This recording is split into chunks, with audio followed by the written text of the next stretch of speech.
Ħafna jażlu li għas-siġġimat ta' Randan joqogħdu l-bogħod mill-iktar affarijiet li jħobbu.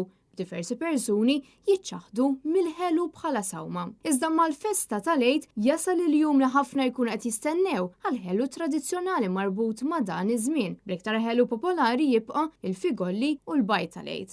Net News żar kumpanija rinomata mal-produzzjoni tal-ħelu fejn segwejna metodi u proċeduri ta' kif isir dan l-ikel tradizzjonali li d-domanda lieh kull sena tibqa' tiżdied. First of all, we melt the chocolate. We have this big machine.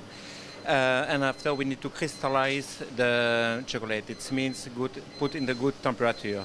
Example, the milk chocolate, we need to have approximately the temperature of 30 degrees. After we need to heat the mold, and we fill up the mold before to put in this machine.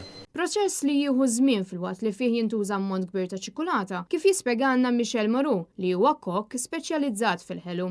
The first week of January we start already to prepare for Easter. Because the shelf life of the chocolate is very long, so we can prepare if we store in the good condition.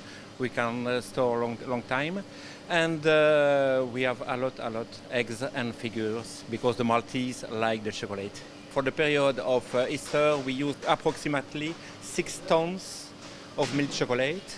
The dark chocolate a bit less of 2 tons, and the white the same.